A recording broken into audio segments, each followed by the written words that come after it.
From Acres U.S.A., you are listening to the Acres U.S.A. podcast, a conversational podcast where we'll explore sustainable farming, regenerative practices, and the latest innovations in eco-agriculture with some of your favorite farmers and ranchers.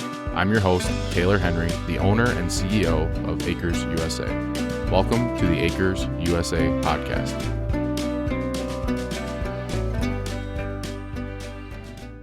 I believe Margaret just gave my talk. If you picked up on that, you got it. Really, what I do want to talk about today is this whole concept of soil health.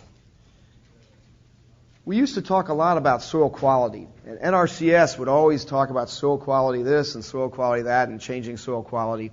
The fact of the matter is, you can't really change the soil quality, because the quality of the soil is sort of what you've inherited, what you purchased, what you stole. However you got it, that's what you have. This can be a high-quality microphone, but it can't be a healthy microphone because it's inanimate. It's not alive. When we talk about soil health, we're really going to be talking about that living component of the soil. That's what we want to deal with. And back in 1942, J.I. Rodale wrote some words on a blackboard. He said, healthy soil equals healthy food equals healthy people. So what he was really telling us as farmers is that our job is not to produce food. That's what we do. That's the tool that we use. And soil is the resource that we use, but our goal, the goal of our job, the end goal at the end of the day, is to produce healthy people. So if you don't think about the soil in terms of health, then it's very easy to think about spraying herbicides and using salt-based fertilizers. But I don't think there's anybody in the room that would say spraying herbicides makes people healthy. And that's our goal. Our goal is to have healthy people. So how do we change the way we farm to start thinking about healthy soil? Well, the first thing we have to do is start thinking about things in the terms of a system. Wikipedia says a system is a set of interacting, interdependent components forming an integrated whole. So we're really talking about a whole system, not just one or two components of the system. So, hey guys over there, you're disturbing some of the people. If you could take your conversation out, that'd be great. Thanks. We really have a broken food system because the only piece of the system that we think about as farmers is yield.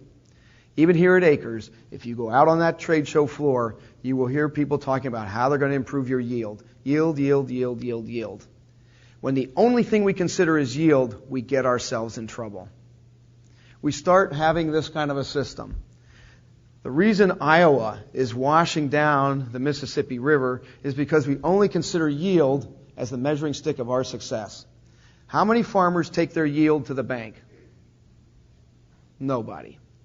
The bank is not interested in seeing your corn truck, your cucumber boxes, your dairy herd, your beef herd coming in the door of their bank.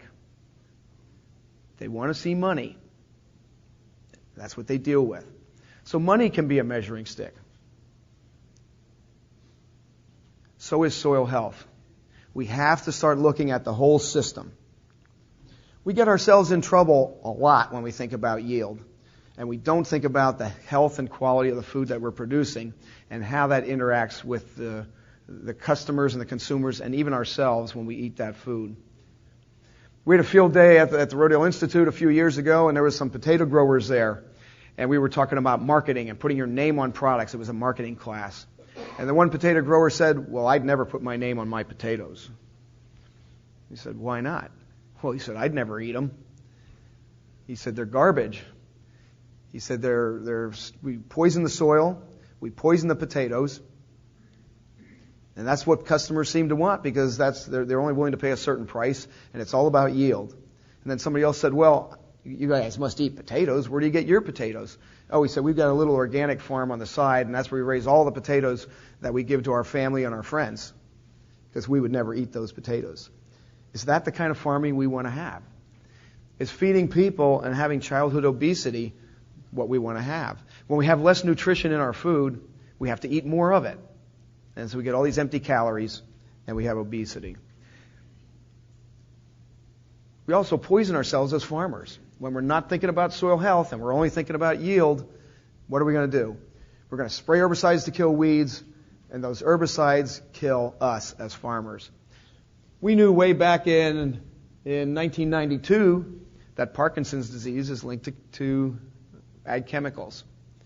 My wife's father died of cancer, her mother died of cancer, her aunt died of Parkinson's disease, her uncle died of Parkinson's disease. They were all good farmers. But they were like me, they were Pennsylvania Dutch, and they were very thrifty and frugal, and so they would fill the sprayer by the well with a garden hose, and they would run the hose as far as they could from the well and fill that tank. But because the hose would keep getting kinked and broken, they would cut it and splice it together until pretty soon the hose was only about 15 feet away from the well, and that's where they would wash the sprayer off. And even after everybody had died except my wife's uncle, I can still remember him. I dated my wife in high school. He'd come into the kitchen in my wife's family's home, and he would, because that's where the well was, and he would turn on the kitchen sink and he'd smell it and he'd go, yeah, because my wife's mother would complain about the water. He goes, smells like atrazine. I wouldn't drink it till it smells better. Is that the test of health that we want on our farms? So as farmers, we're hurting ourselves when we're not thinking about soil health. Here's some statistics that I think are really, really frightening in terms of the health and the quality of the food that we're eating, coming from the soil that we're managing. You can read it as well as I can. This was on CNN News. I turned it on one morning, and this was there, and I went to the website, and I clicked on this piece and printed it out so I could have it on there. You can ignore that fact at the bottom that Lady Gaga fell during her Houston concert. I don't really know that that's relevant to our conversation here. But when you shoot a screenshot, that's what you get. But look at that. In 1800, the average age of the girl entering puberty was 18.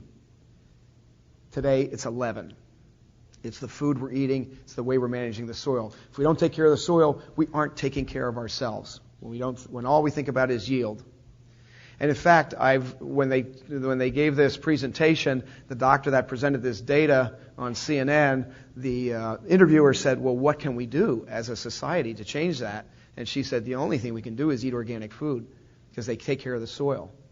Wow, powerful. Was that ever repeated again? Probably not. And then the food that we do produce, a lot of farmers will say, well, it's what I have to do. I have to abuse the soil because I'm trying to feed the world. Anybody in the room ever hear that from your neighbors? We hear it all the time. If this was a room full of USDA scientists, they'd all say, yeah, but we got to feed the world. We're not trying to feed the world. If we were trying to feed the world, Pennsylvania wouldn't be filled with corn and soybeans. It'd be filled with vegetables. We can grow a lot of food. That's not what we're trying to do. We wouldn't be putting corn into ethanol if we were trying to feed the world. The fact of the matter is, about 50% of the food that we produce gets wasted, never sees the table. Or it does see the table and then gets thrown away. It goes to your refrigerator, gets thrown away in your compost bin. I've eaten at the restaurant here, one of the restaurants in town, twice since I've been here, and each time I can't eat what they give me. I mean, it's just too much. And so perfectly good food, the cream of the crop at the fancy restaurant here in downtown Pittsburgh goes in the garbage. All we think about is yield. And we're destroying our soil. The ex-governor of Iowa, in looking at USDA data, when he gave his a speech as he was leaving office, he said the problem with Iowa is we lose 2 bushels of topsoil for every bushel of corn we produce. 2 bushels of topsoil we're trading for every bushel of corn. How can we do that? How can we sustain, how can we regenerate our farms when we think, oh, but it's all about yield. We've got to get as many bushels of corn as we possibly can. Don't get me wrong. I like to grow corn or any crop that we grow, and everybody wants to have good yields, but not at the expense of destroying our soil. I apologize for drinking water. This is my 4th talk since I've been here, and the one was all day, and I'm getting a little sore throat. So I tell everybody, if you want to buy Midwestern farmland, the very best place to go is the Gulf of Mexico, because that's where it is. When the problem is so big that you can see it from space with satellite images, you know it's a serious problem. So we need to rethink these problems. Think about things a lot differently. This guy's thinking about his problem, and probably buy a good used car from that fellow Why don't we think about the power of plants to change the way our soil is being managed? 2015 is the International Year of the Soil. Way back when, Franklin Roosevelt said, "A nation that destroys its soil destroys itself." What did we just say about Iowa? And I pick on Iowa because we have some statistics there, but every state in the country is doing that. Yet when you talk to farmers out in the countryside, nobody says they're destroying their soil. Nobody says they're polluting the rivers. Nobody says they're putting atrazine in the groundwater. But somebody's doing it. It's got to be us. And it's got to be the way we're farming it. And we got to change that. So we've got some really powerful tools to put to work. We've got animals in the soil. We've got plants. We've got the sun. We've got rain. We've got water. How are we going to package those raw materials together, those resources, to produce healthy soil? Because clearly we do have to feed people. And we do have a growing world population. But we have to feed them healthy, nutritious food. On our particular farm at the Rodale Institute back in eastern Pennsylvania, we know by working with our local university, Kutztown University, their anthropology and archaeology departments, that we had Native Americans living on our farm 8,000 to 10,000 years ago. And they were farmers. Now they used stone tools and fire to manipulate the soil and manage the landscape so that they could grow crops. Today, we use tractors and diesel fuel. So we've been feeding people off of that farm for 8,000 years. I guarantee you, if you are using salt-based fertilizers and herbicides, you will not be farming that land in 8,000 years that way. Anybody think we'll be spraying Roundup in 8,000 years? It's ridiculous. 500 years, probably not. 50 years, people start saying maybe. 25 years, possibility, stronger possibility. 5 years, yeah, probably. But we know change is coming. We know we're going to have to change the way we manage our soil and our land. What are we going to be doing 8,000 years from now? I haven't a clue. But I'm pretty sure that tractor up there is going to look as primitive as stone tools and fire do to us. And somewhere somebody's going to be putting up a slide or chuckling about some hologram that they got on the wall. And they're going to go, can you believe they used to pump diesel fuel, they pump oil out of the ground, refine it into diesel fuel, truck it all over the world, put it in these big steel contraptions and drag things across the field. Ha ha ha, funny. Glad we don't have to do that anymore. I don't know what it's going to be. Either do you. But we know if we change the way we think about the soil, if we change the way we think about what we want that resource to do for us, we can have a huge impact. Even in the short term here, this is our research station. This was in 1970. That was a picture that they used in the real estate brochure to sell the farm when the Rodale family bought it. The Rodale family had their first farm they purchased in 1938 when J.I. Rodale bought his farm. And he was a businessman. He made electrical switchgears in Brooklyn, New York. And he was very successful at it. And he said, well, you know, it was 1938. He was looking at what's happening in Europe. He was of Jewish descent. And he said the problem with Jewish people is they're not farmers. They don't know anything about growing food, so they are part of the fed society. And that's okay as long as people choose to feed you.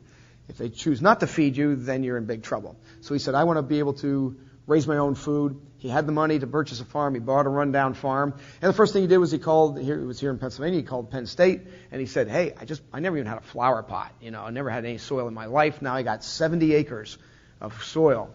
What should I do? And they started talking about poisons to kill off the insects, to manage diseases, to kill weeds. And he said, no, you don't understand. He said, I bought soil. Shouldn't I be doing something with the soil? And they said, no, it has nothing to do with it. He said, that doesn't make sense to me. So he started changing his philosophy and thinking about things. So it took an outsider, somebody from outside agriculture, to look at what we were doing and say we need to make some changes in the way we do that. And so we changed the way we farmed this land, which was a chemical-intensive farm. It had been in the same family from 1719, when the Siegfried family bought it, until 1968. Then it was in the hand of a developer who was going to turn it into a golf course.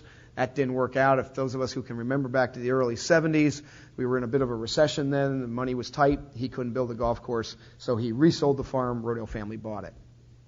So in 1970, it looked like this. By 2000, it looked like this. And we produced a marketable crop off of every acre of land while we farmed it. I started there in 1975, late in 75. 76 was my first cropping season. And in 1976, when J.I. Rodale's son, Robert Rodale, Bob Rodale, hired me, he said, you have to improve the health of the soil on this farm. But if the only thing you do is improve the health of the soil on this farm, you get fired. Because you got to make money. You have to make your budget. You have to grow a marketable crop off of every acre every year. But if that's all you do and you don't improve the soil, you get fired for that too. So he was kind of a tough nut maybe. But in reality, what he was saying is, if we change the way we think about the soil and stop thinking about merely the chemical component of the soil. You heard Margaret mention, it's the chemical component, the biological component, and the physical component. We have to think of all of that. It's not just a put and take system. Put some chemicals in, take a crop off. You got to think about the whole thing, and if we do that, then we can improve the health of the soil while we use it. Same thing is true with our human body. If you smoke and you stop smoking, you can improve your health. But it's not just smoking. You have to eat properly, rest properly, exercise properly. All those things will lead to a healthy body. We got to look at all of that. So again, we got to look at the chemical component. That's part of the picture, and we're going to talk a little bit about that in terms of taking soil tests. But when you take a soil test to your local laboratory, they don't tell you anything about the physical component or the biological component. But the soil acts as a system. Remember that system word? It's an integration of different components to make a whole. And when you change one little piece in the soil, look how drastically the whole thing changes. When I started at Rodale Institute, our soil organic matter content in our soil was about 1.7% organic matter. Today it's closer to 6%, depending on which fields you're on. Look at the difference in moving from 1% to 5%. If you can see this sitting in a room in Pittsburgh, in an auditorium, imagine how this microbial life in the soil views that. That's their home. That's where they live. That's where they breathe. That's where they exist.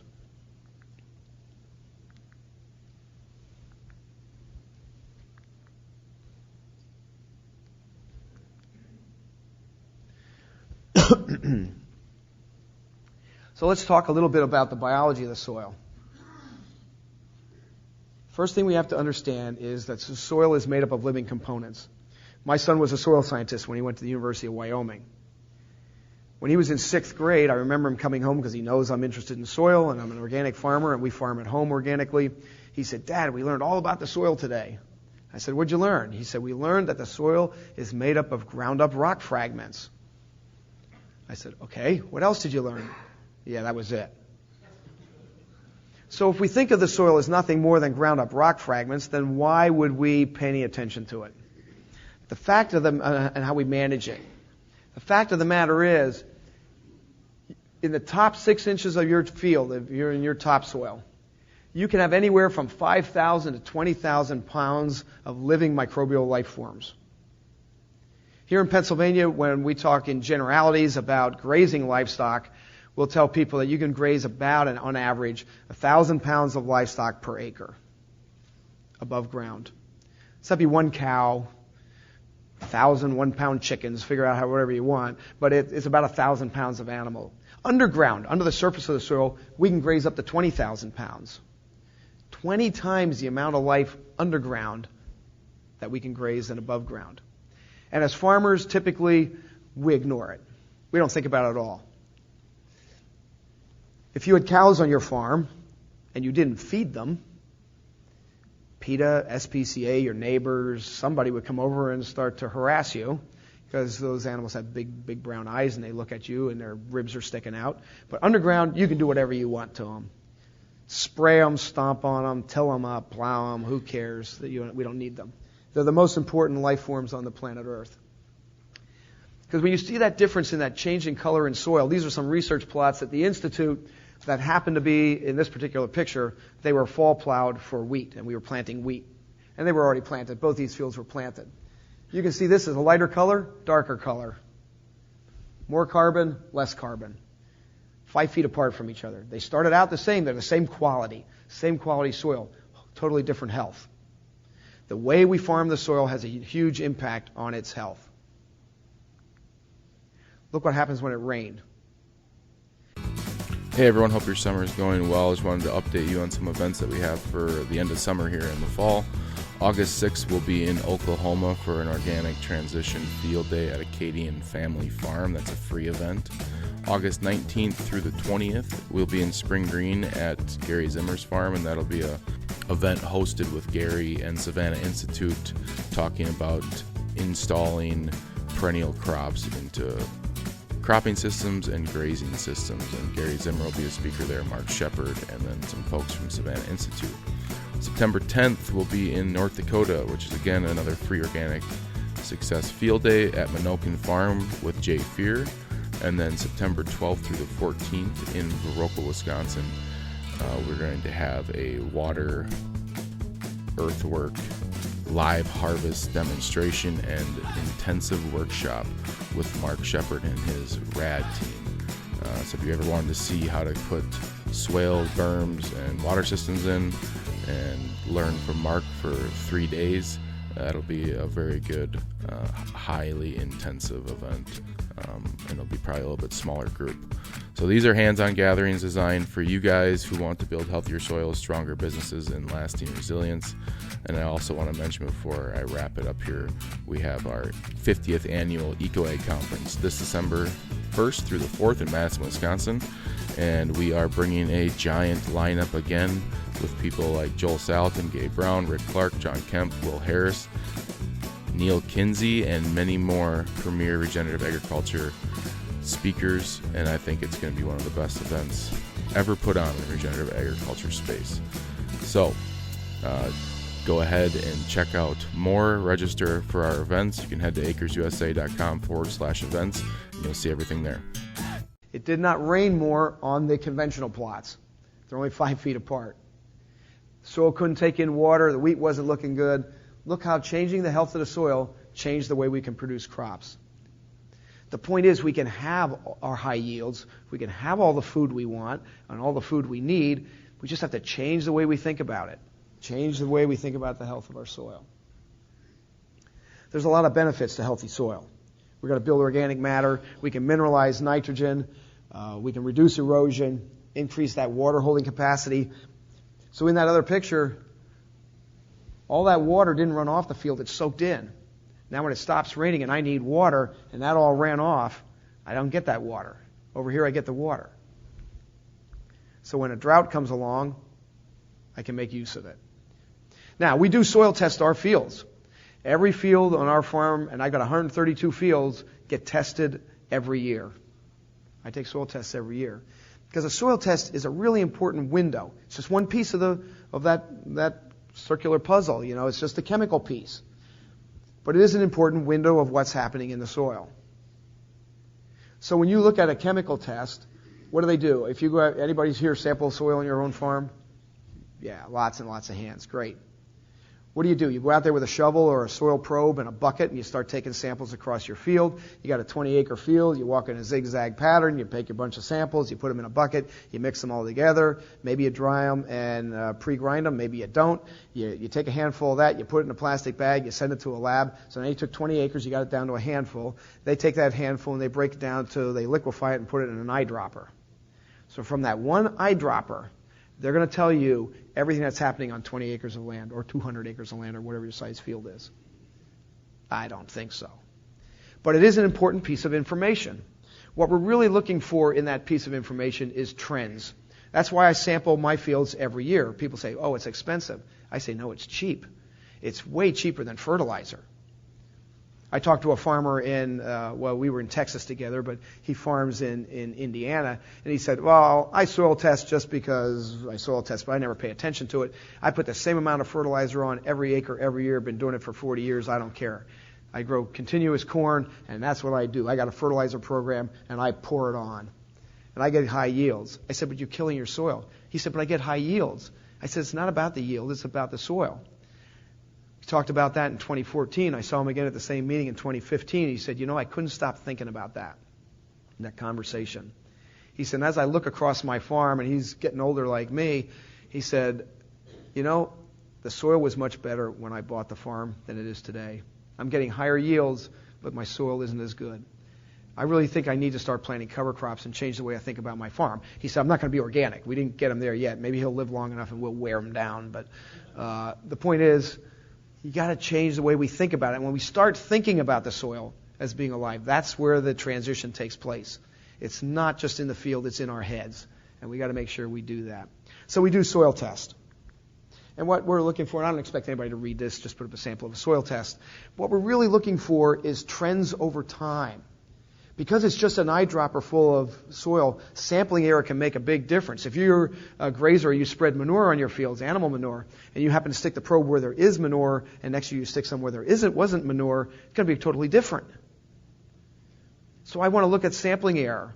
I want to look at weather patterns. I want to look at anything that could have gone wrong. The lab could, believe it or not, make a mistake. Things could go wrong in the lab. Somebody could be having a bad day. Test went wrong. So if you don't want to look at that some people say, well, I just do it once every 5 years, and then whatever they tell me to do, I do. Okay, that's one way to do it. We're looking for trends, and what we found on our farm is, as we start looking at trends, we need less and less external inputs. And those external inputs impact the health of your soil. Just the way when we take external inputs and put it in us, it impacts us.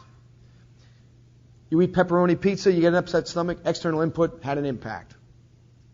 You take aspirin because you have a headache, now you get an upset stomach, then they give you something for an upset stomach, and then pretty soon you're taking like a whole ton of stuff. A friend of my wife's, I don't even remember what the original problem was, she was taking up to 30 medications a day. These were prescribed medications, not vitamins. These were prescribed medications. She was at the point she couldn't even get out of bed. They took her in an ambulance to the hospital. The doctor said, with this concoction of chemicals in you, I can't tell what's going on. He said, what we're going to do is we're going to monitor you, and we're going to take you off of everything. 4 days later, she walked out of the hospital taking nothing. She was fine.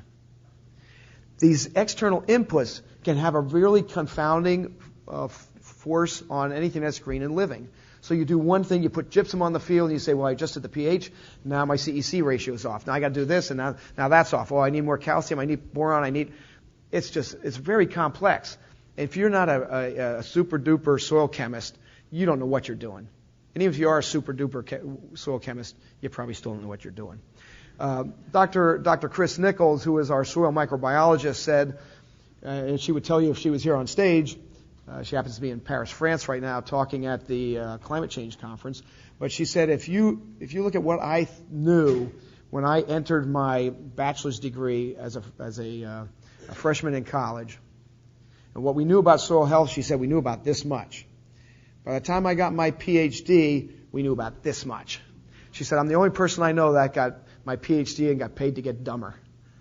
It's just that we begin to learn that the more we know, the less we know. It's so complex. The other piece that we do look at when we get our soil test, my friend who has all those acres of corn and just dumps everything on, he dumps NP and K on. NP and K. That's what you need to grow corn, NP and K. No, we're not trying to grow corn. We're trying to grow people. We can grow corn with NP and K. We cannot grow people with NP and K. We need all these micronutrients. So when you get your soil test information, I know it costs a few extra bucks, have them do the micronutrients so you can see what's going on in there. Because those things can often be the most important. If you look at, I think I took the one slide out. If you look at what's in, and I picked on corn because everybody knows what corn is. If I picked on kumquats, you probably wouldn't know what I was talking about. Even I'm not sure what a kumquat is.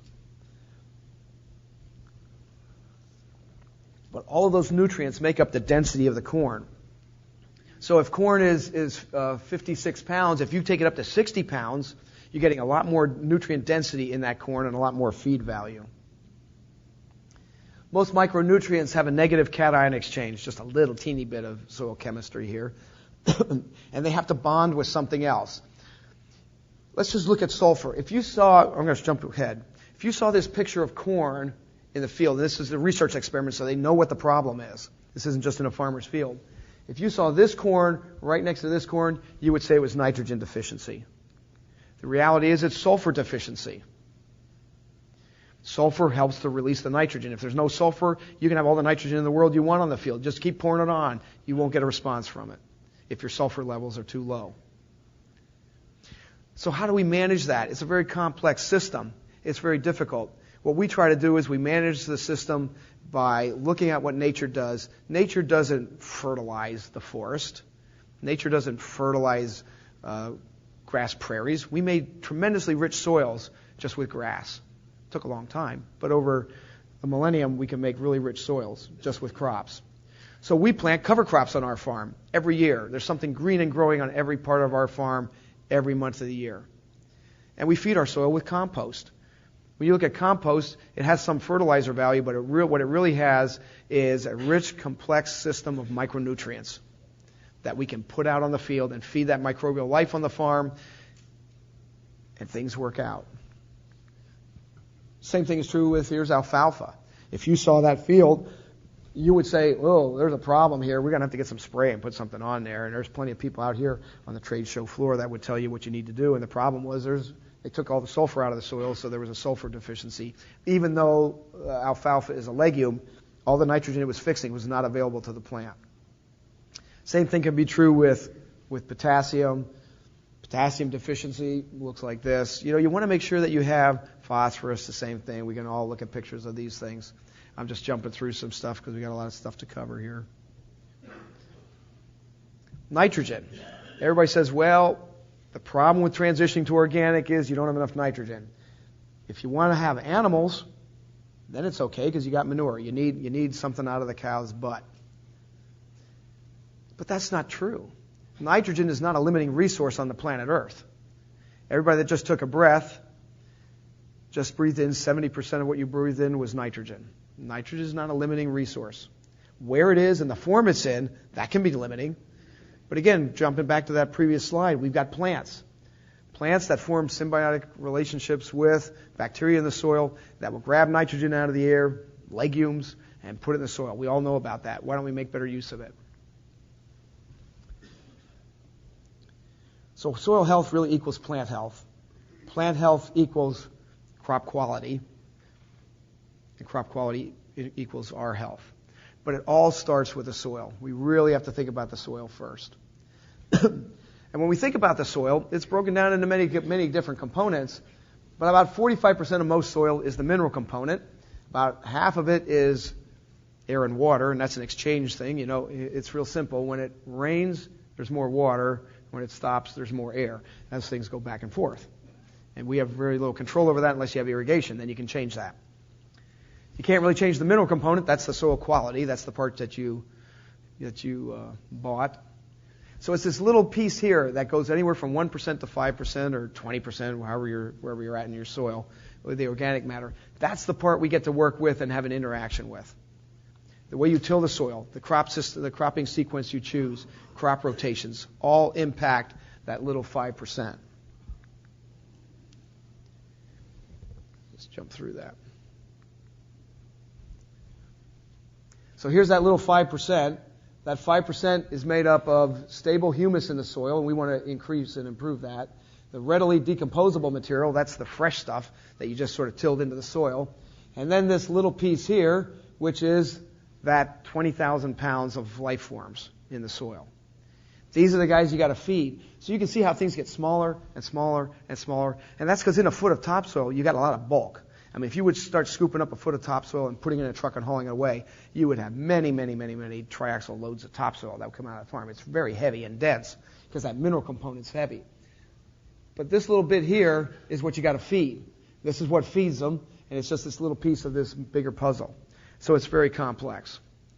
But let's look at how important these things are. I highlighted fungi here, mycorrhizal fungi. And you can see here's cropland, typical cropland. Here's prairie, here's forest. In forest soils, we can have up to 40 miles of mycorrhizal fungi filaments, not in an acre, in a teaspoon of soil. Excuse me. We all have some idea what a teaspoon looks like. 40 miles of mycorrhizal filaments in that teaspoon of soil in a forest.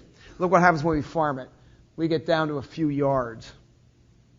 It's because we're destroying it. We're destroying it with chemicals. We're destroying it with tillage. We're destroying it with all these activities that we do to produce crops. So our goal as farmers is to try to move in this direction. And we're doing that in organic agriculture. And that's true about all of these things. earthworms, no matter what it is. That's what happens. This is just an interesting picture that I thought you might enjoy. This work actually came from the University of Tel Aviv in Israel. What they've done with high-powered electron microscopes is they've looked at those mycorrhizal filaments under the surface of the soil. Because remember, there's 25% of that space in there is air. So there's a lot of room in there for things to move around. And as these filaments travel through that airspace, they actually create a superhighway system for bacteria to move on. So everything is moving. It's a whole world under the surface of the soil that we don't understand and we can't hardly fathom. But every one of these little dots is a microscopic bacteria literally marching along the highway, moving from this part of the soil to another part of the soil. How cool is that? That's pretty exciting stuff. And so what do we do when we spray Roundup? Roundup kills weeds, right? We all agree with that. Roundup also kills mycorrhizal fungi. It's not the reason most farmers use it, but that's an unintended consequence. That's the aspirin in the stomach, or it's one of those medications that my wife's friend took. Has all these side effects, and one of the side effects is kills all this mycorrhizal fungi. Now the bacteria can't move across the soil. Now you say, well, the bacteria is there, but it's not doing any good. Well, that's because you killed the highway system. Unintended, but that's what happens. Dr. David Dowds at the Rodale did some work at the Rodale Institute. He's a USDA ARS researcher out of the Philadelphia lab. Came to look at some of the work we were doing at the Institute because he said, your systems are too biologically efficient. Doesn't make sense. Runs contrary to what conventional wisdom is. Conventional wisdom would say, you can't get the yields you're getting because you're not putting on enough fertilizer. He said, yeah, but we're working with the biological efficiency of the soil. So he wanted to look at what that biological efficiency was. And that's how he came up with a lot of this information on mycorrhizal fungi. What's really interesting about mycorrhizal fungi, and I'm not an expert by any stretch of the imagination, you can learn in probably 10 minutes everything I know. But there are people who are experts, like Dr. David Dowds or Dr. Chris Nichols. And what they said is these mycorrhizal filaments actually burrow into the cell wall of the microscopic root hair. Now, why would a plant allow a foreign entity to burrow into its cell wall when it had millions of years to develop a defense against that? Obviously, it's going to get something in return. So what this little filament does is it burrows into the plant wall and it says, I need sugar and carbohydrates. Can't get it from the sun because it's under the ground. The plant that's above ground grabs it through photosynthesis, brings it down into the root, and gives a little bit of it to this microscopic mycorrhizal fungi. The fungus, in return, goes out and gets water and nutrition and brings it back to the plant. So it magnifies that root hair by thousands of times. All this phosphorescent green stuff that you see is mycorrhizal fungi colonizing around that root, going out and getting all the nutrients. So when you look at the roots of a healthy organic plant compared to a conventional plant, they look completely different. When you spoon feed a plant, the plant has no incentive to put roots out and go get more water and energy and food. In an organic system, it has every incentive to do that, and it has a partner to go get that energy, the nutrients in the water, and bring it back to the crop. Now it stops raining. Which root system is going to do better? The one that you spoon-fed and gave some water to early on, and now suddenly it's going, where's the juice? I can't grow. I don't have a root system to go get it. The organic system can go do that. So soil is a really rich, complex web. And it's greatly impacted by the way we farm it, the actions that we superimpose on the landscape. If we have a really healthy web inside that soil of micronutrients and mycorrhizal and microscopic critters, we can suppress disease, we can retrain nutrients, we can cycle nutrients. All this stuff is happening. And Dave Dowds' research at the Institute says there are really sound biological reasons for the effectiveness and efficiency of organic systems that conventional ag can't possibly reproduce. You can't do it simply with chemistry. So if we have all these life forms in our soil and we want our soil to be healthy, we got to feed it. Compost is a really good food for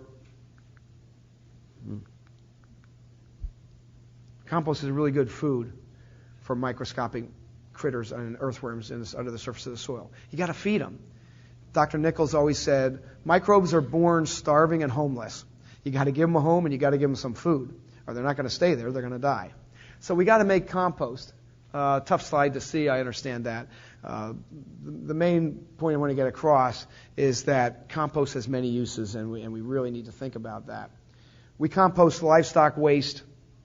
This is the way we compost at the Rodale Institute. We do it at a fairly large scale, and we're trying to do a good job of making a high-quality compost, a high-quality microbe food is what it really is. Has fertilizer value, but it only goes on our farm about once every 5 years at about 10 ton to the acre. And I used to think everybody would, when I first started at the Institute, we were trying to say, okay, compost is like fertilizer. I got to put it on in the spring in front of the crop that eats the most, put it on in front of corn. And everybody knows in spring you're super busy. And here we are trying to get the compost, haul out the field, spread it on the field, get the field tilled if we're going to till it, get our crop in the ground. And it's like, wait a minute. We're not feeding the crop. We're feeding the soil. If we feed the soil and take care of the soil will feed us. It's that simple. So if the soil eats 365 days out of the year, then it doesn't matter when I put the compost on. So we put all of our compost on now in the summer. After we're done harvesting small grains, we still have a lot of work to do on our vegetable operation. But all of our field work, we're done baling hay, first and second cutting are made. We got this window of opportunity. We can either take vacation or we can apply compost. So we apply compost then. Soil's usually dry here in Pennsylvania in August. We're not in the mud, we're not rutting up the fields. And 10 ton to the acre isn't much. That's what it looks like when it's spread across the field. Not a lot. But let's suppose you don't have enough compost. You're farming 3,000 acres, and it's like, I'm not going to spread compost on 3,000 acres. I don't have enough. You can use compost tea. What you're trying to do is encourage those microbes to be in the soil. Here's some work we did with one of our neighbors, a friend of ours, Dan. He farms 3,000 acres of conventional, continuous, no-till corn. Been planting pretty much nothing but corn. Every now and then he'll throw little soybeans in, but pretty much corn all the time, year after year after year. Has 3 pieces of equipment. He's got a planter, a sprayer, and a combine. And I like Dan, and I just talked to him the other day. He's a good guy, good farmer. But he came to us after looking at some of our field day events, because he has nothing else to do in the summer but drive around, because he's got only one crop. And he said, I've been listening to what you talk about with health in the soil. And he said, and I got to tell you, my soil is probably dead. It's not just unhealthy, it's dead. It's dead because I killed it. If I don't put any nutrition in, I don't get anything out. If he doesn't put his fertilizer in, he can't grow probably 10 bushel of corn, because there's nothing in the soil. It's devoid. He said, you think if I put some microbiology in the soil, it would help? We said, let's try it. So what Dan did was he rigged up his planter so he could put about 5 gallons, between 5 and 7 gallons of compost extract on his corn. And we did it on about a 100-acre field, a 12-row planter. Turn it on, turn it off. It's all computerized. We could do that. And he ran it through his Keaton seed firming tubes into the seed furrow right with the corn. We were a little concerned because his corn is treated with a fungicide. We thought that fungicide might hurt the microscopic fungi that are in the compost extract. And you can see it looks like pure clean water, because he filtered this stuff 6 ways to Sunday to make sure that he got all the particulates out, because he didn't want to clog up those little tubes. And every time he filtered it, we would look at it under a microscope and said, yep, all of the good guys are still in there. And finally he put it on the field. Hey, eco farmers. This is Taylor Henry with Acres U.S.A. I hope you enjoy this podcast as much as I enjoy interviewing these folks. If you're serious about regenerative agriculture, I've got an incredible resource you need to check out, the Acres U.S.A. membership. You farm in the physical world, and you deserve a physical printed magazine to match. Since 1971, Acres U.S.A. magazine has been the leading voice in ecological agriculture, delivering the best insights from regenerative farmers, agronomists, and researchers to help you farm profitably without toxic chemicals. Our membership included physical and digital copies of the magazine each month of the year, which has always been a standard for Acres U.S.A., but we wanted to over-deliver on content. When I acquired this business, I was happy to find that we had years of audio files from presentations at our annual EcoAg conference. And guess what? They were hiding. Well, not anymore. We developed this membership portal that gives you access to the recordings from farmers like Gabe Brown, Gary Zimmer, Joel Salatin, and Mark Shepard. We also include recordings of private events. Finally, if you are like me and you like listening to content, we are now producing a membership-only podcast of each issue of the magazine, so you can consume each article while you're out in the field. To make things even sweeter, you'll get discounts on books, workshops, and events to keep expanding your knowledge. So are you ready to take your farming to the next level? Join today for a ridiculously low price at eco-farming.com or see details in the notes.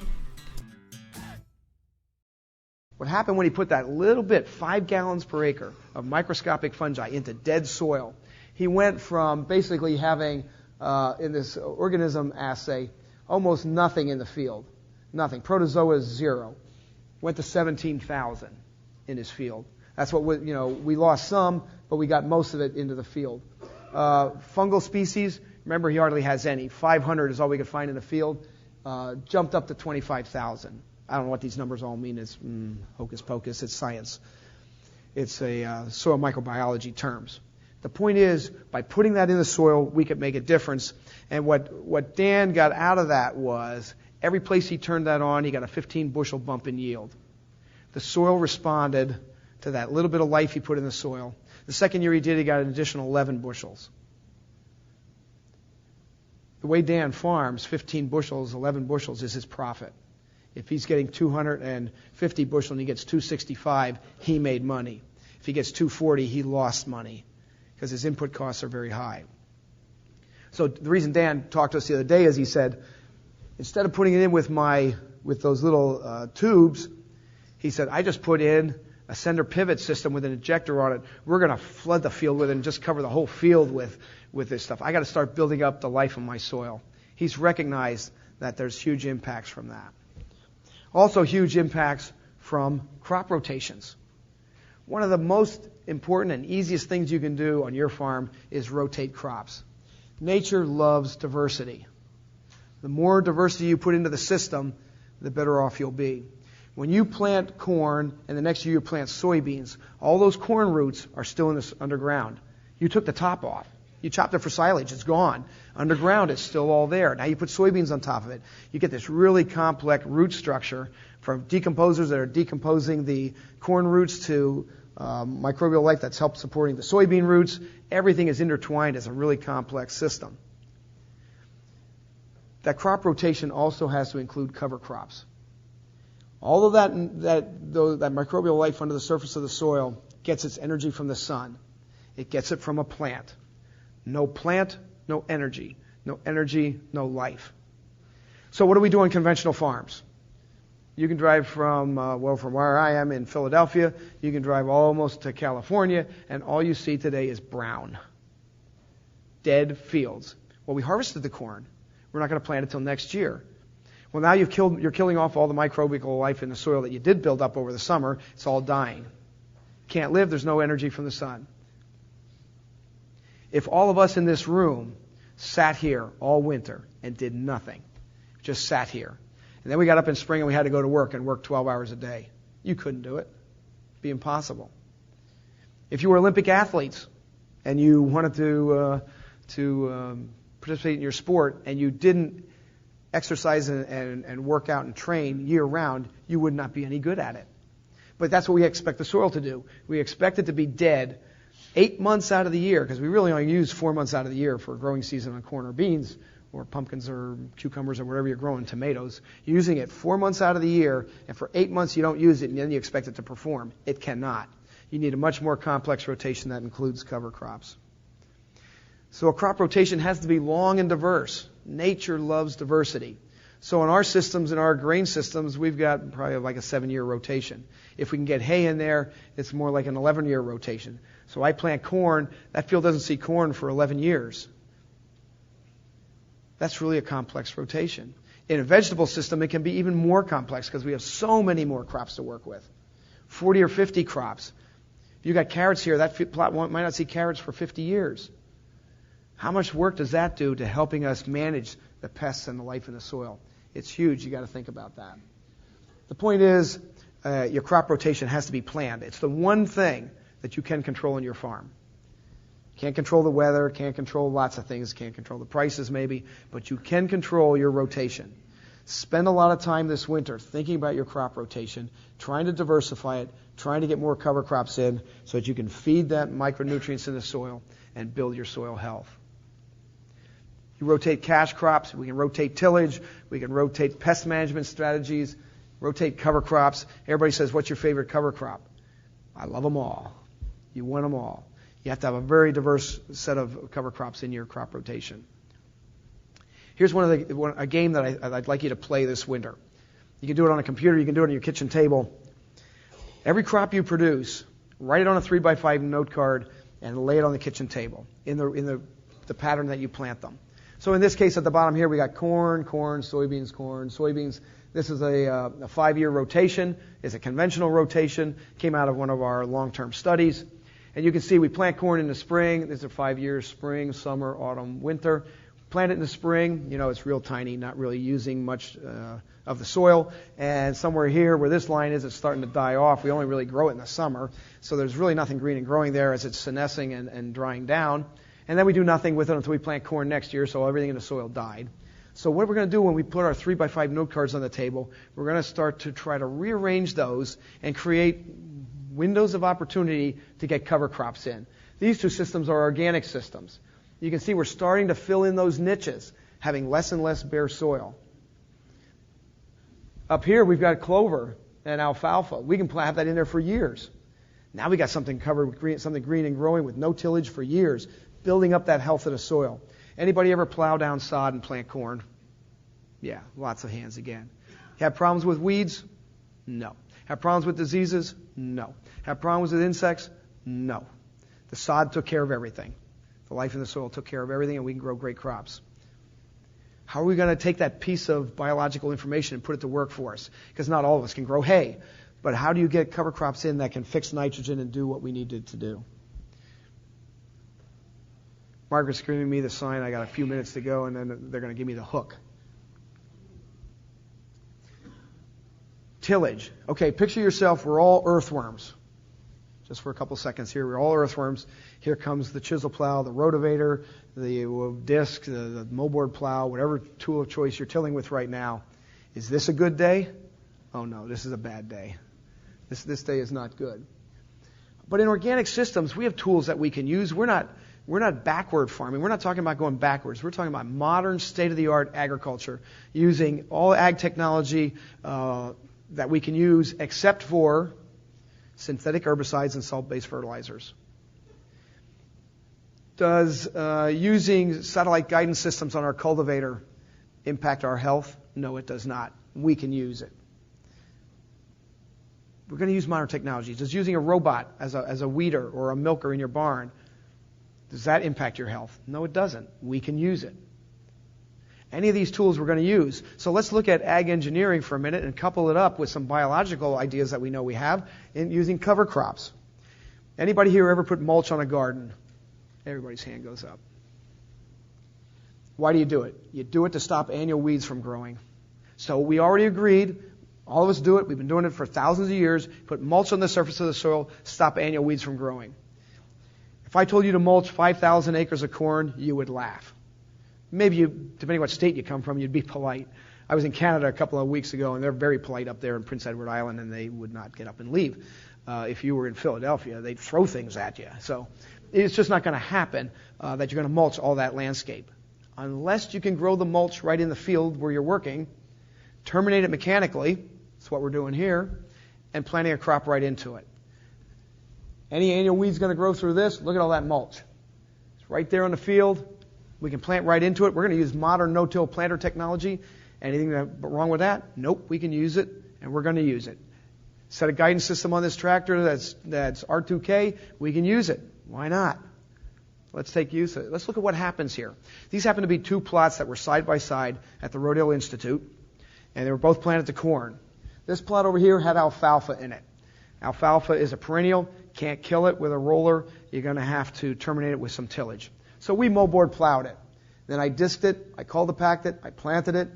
It's organic. I had to manage those weeds, so I rotary hoed it twice, cultivated it twice, and harvested it. 9 trips over the field. We ended up with 143 bushel of corn. 150 is our yield goal on our soils. Did pretty good. We were pleased. Over here, I had a winter annual, hairy vetch. Put the roller on the front of the tractor. Put the planter on the back of the tractor. One pass over the field, I came back and harvested it, and I got 160 bushel of corn. This corn looks better than this corn. There's fewer weeds here. It wasn't that there were fewer weeds in the field. It's just that they didn't express themselves because the biology of the system was better at managing weeds than I was with a cultivator. We see that over and over and over again. So as organic farmers trying to improve the health of our soil, why wouldn't we take advantage of some of these technologies and tools? They're sitting there waiting for us. If it works with corn, it works with beans, works with string beans, works with cucumbers, works with squash, works with tomatoes. I don't know what you're growing. We can make these systems work with anything. We just have to be a little creative. And we can roll all kinds of things. Any annual or winter annual, once it flowers, it can be terminated mechanically. Very simply, without any tillage, without any herbicide. Everybody knows probably or has heard of Warren Buffett, one of the richest men in the world. His son Howard is a farmer. Howard is not organic. Howard Buffett does believe in soil health.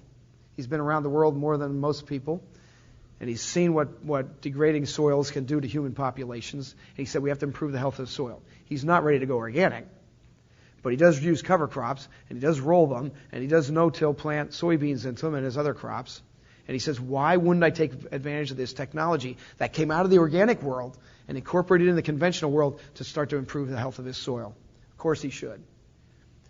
Just show you a couple of pictures of what a cornfield looks like. That's an organic cornfield that was just planted. You can see over here a little strip of hairy vetch that didn't get rolled down. That's a field that was just planted to corn.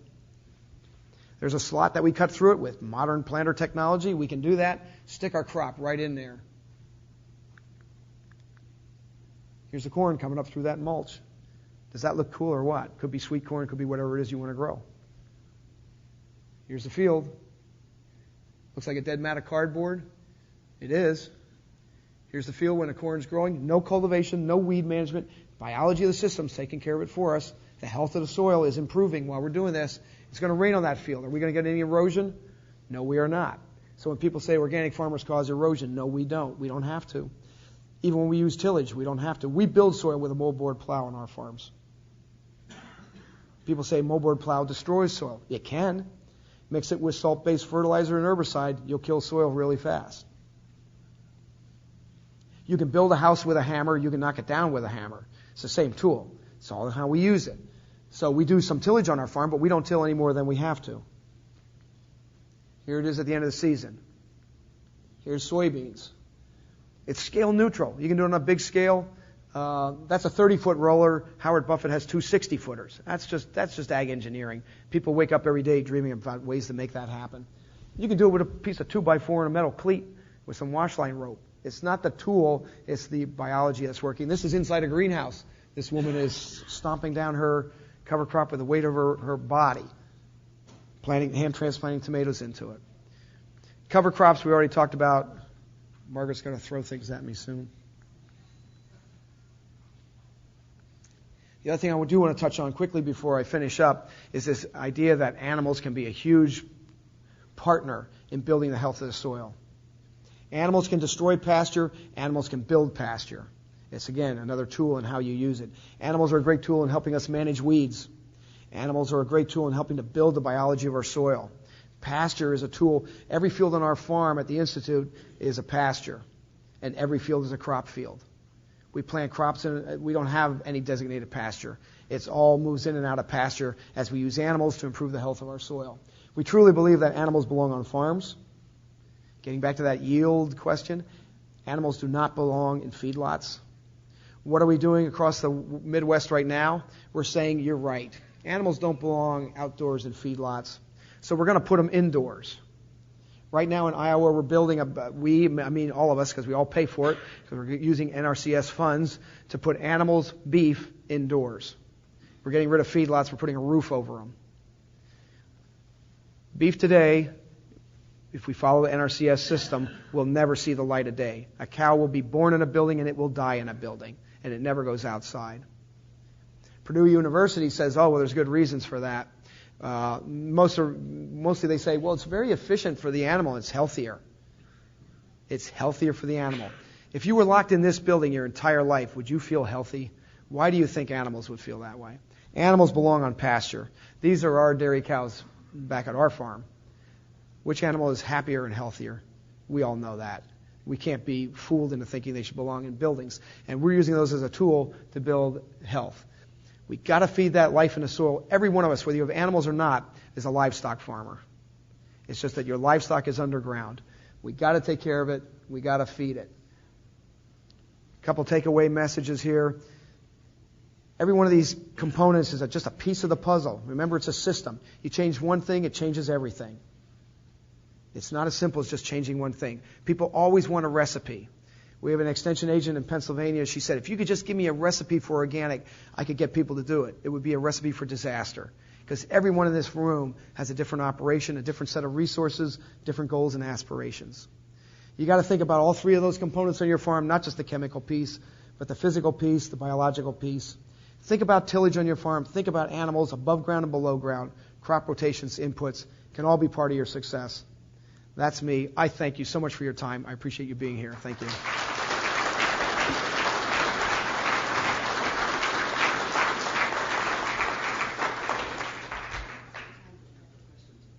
I do have time for one or two questions, Margaret said, so if people have a question, I'd be happy to try to answer it. Yeah, right here. Can you just kind of cover off plowing in your no-till rotation? How often and what the field does? I think the question was, can I tell a little bit more about our crop rotations and how we use no-till in that rotation? Well, what I try to do is, my goal with tillage now is to... The question was, how do we integrate tillage and these cover crops in complex systems? And I know there's grain growers and there's vegetable growers and there's fruit growers here, so I'll try to talk in generalities. What we've done on our farm now is we've transitioned our mindset away from cash crops into cover crops. Cover crops are the most important crop we plant on our farm. Okay, if that's truly the case in our mind, then we're going to put all of our energy into growing cover crops, because we know if we do a good job of growing cover crops, we have a diverse system, we're feeding the biology in the soil, and we don't have to do tillage for our cash crop. So I'd much rather till for a cover crop than a cash crop. So we do some tillage in the summer, we'll get our cover crop started, and now we don't have to till for 1 or 2 years, depending on what's happening in the system. So our cover crops are very diverse. We do have winter here. We also use cover crops in the summer. That's cover crops like buckwheat. You know, we're working on a farm in Tennessee, transitioning some heavily chemically intensive farmed land for a particular research project. We took 70 acres of this 1,000-acre farm, and we're transitioning it to organic. This farm has a Dow Chemical and a Syngenta Chemical research station right on it. So they're really in the thick of it. And now we got 70 acres of transitioning land there. And we started out by planting a cover crop of buckwheat. The farm manager, the farm director, sent me some pictures of the buckwheat. And his caption was, "It just grew." And so I called him. I said, "The picture looks great." He goes, "Yeah, you don't understand. We didn't do anything. It just grew." I said, "Yeah, I know." He goes, No. He said, "The whole crew is out there taking pictures of this all day." Because he goes, "Every day we drive by and it's just getting better and we're not doing anything." That's because the biology of the soil is soil wants to regenerate itself. It wants to feed us. It wants to improve. So we'll do some tillage and get that buckwheat started. Then we can roll that and plant something else into it, no-till. Because for cover crops, we don't cultivate cover crops. You just do some tillage, plant them, and basically forget them. So we could do a whole talk on cover crops, and we could spend all day talking about that. It's just one piece of soil health, but it's an important piece. It's the most important piece of what you do because it's so easy. Cover the ground with something green and growing. The only reason these fields out here are brown from Ohio on is because farmers say it's not worth monetarily. NRCS doesn't give me enough money to plant it. It's basically break even. Why would I work for break even? Extra work for what? It's like, what about the soil health? They go, don't get paid for that. Nobody cares. We don't have a farm bill that's a soil bill or a food bill. We just have a farm bill. And it doesn't pay them, doesn't reward you. Why would I do it? So we do our tillage for cover crops. So in generalities, that's where we try to till. After that, we try to minimize tillage and get our cash crops in, get a yield and a harvest out. Question? I'm sorry. I could be getting it wrong, but I'll stay here or out in the hall. I'll talk to you. Can I publish these slides? W- If we ask for them, would you send them to us if we give you our email? What we're going to try to do is we're going to put them on our website so you can look at them. They're really large. I'm pretty poor at building PowerPoint, so my pictures like take up 10,000 gigabytes, and our IT guy keeps going, "What are you doing?" It's like, this is what I know. But we will try to publish them on our website. A question here. I'll get over here then. What is like the temporal logistics between the rotation of crops, cover crops, and livestock? Like in terms of like planting, determination of cover crop. I'm trying to figure. Between the livestock, the cover crop. What are the logistics? Well, it's very complex because we have dairy cows, we have beef animals, we have pigs, we have chickens, we have turkeys. That's our animal component. We also have a few goats and 2 donkeys, if you want them.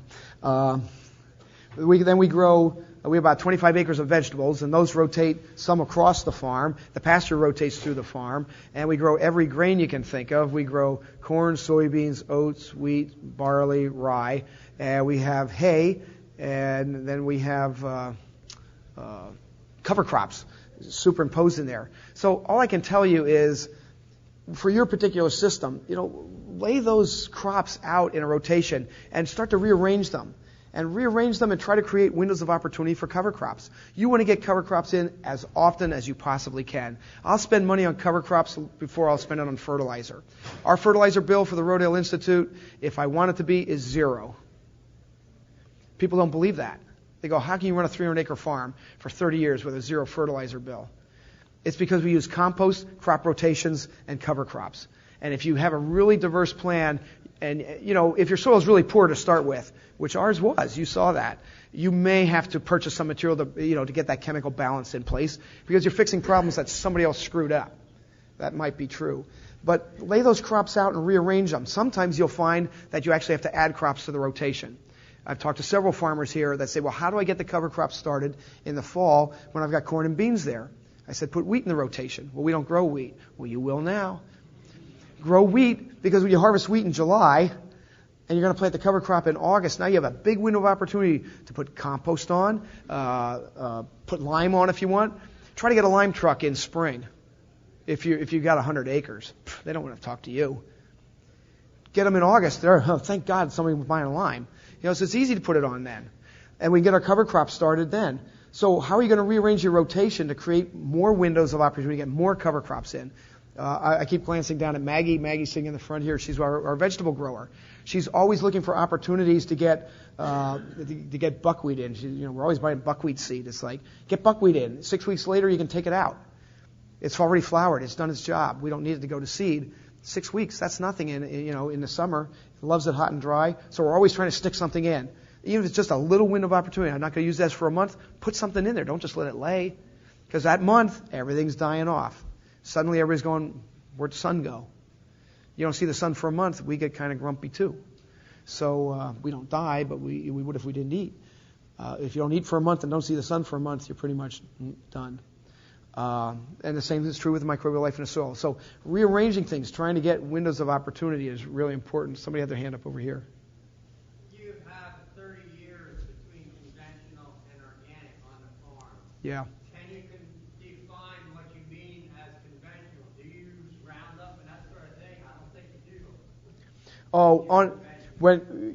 Dr. Emmanuel Mundi is here too. He runs our long-term research project that is comparing organic and conventional. And when we talk about conventional there, we use Roundup and GMOs and everything else.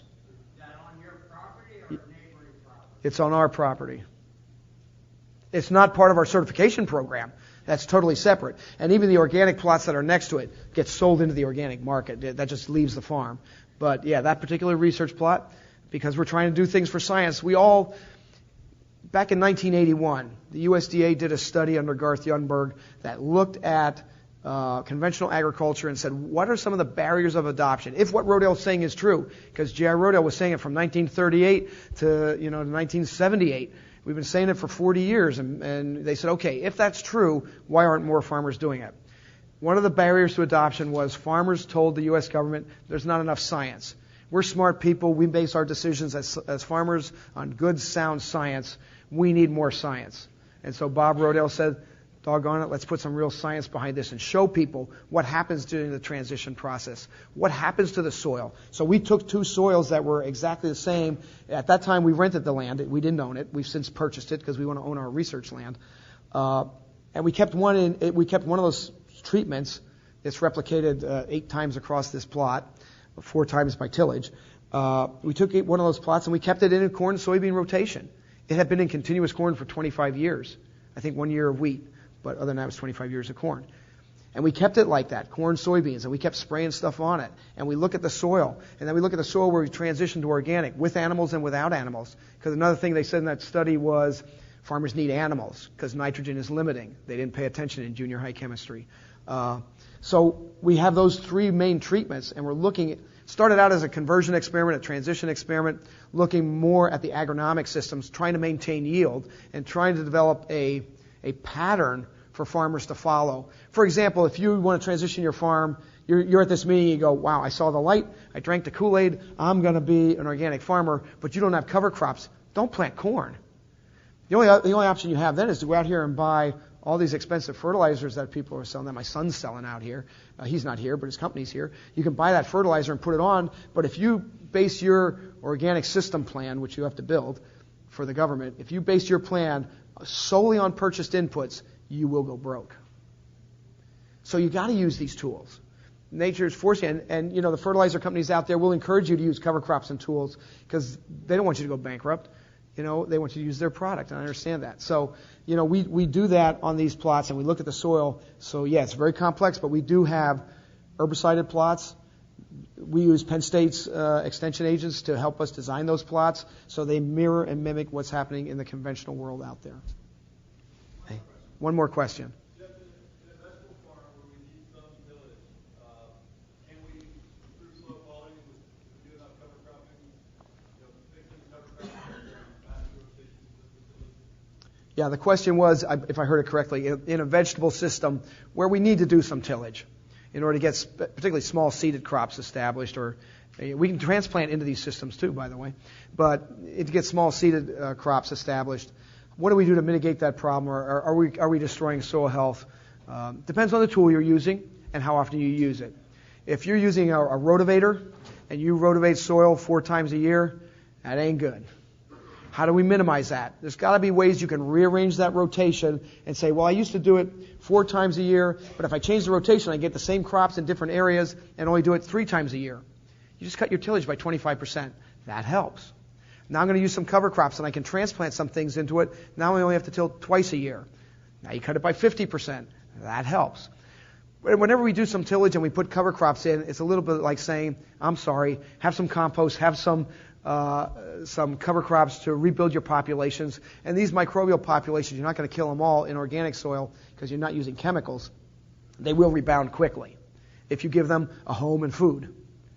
When you're spraying herbicide, they don't rebound quickly because there's a residual to these things. And it's like using a nuclear explosion versus, taking a nuclear bomb to the fight versus a knife. They both can kill you and they both hurt, but nuclear wars, boom, it's gone. And it takes a long time to recover. We're going to do some tillage, and we're going to say, sorry, have some compost, have some, get back to normal, and then don't do it any more than you have to, if that helps. Again, thank you very much. I appreciate your time.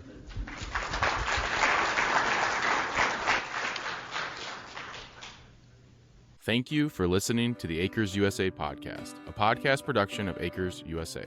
Find us on Spotify, Apple, Google Play, and other popular podcast platforms. Acres USA is North America's oldest publisher on production-scale organic and regenerative farming. For more than 50 years, our mission has been to help farmers, ranchers, and market gardeners grow food profitably, regeneratively, and with nature in mind. Find our books and other Acres USA media and learn about Acres USA events at acresusa.com. Read our online magazine at members.acresusa.com, and we'd like to thank Acres USA staff for their contributions to producing this podcast. This episode was edited and engineered by Weston Larson of Acres USA. We're grateful to our guests for taking the time to talk with us about their experiences.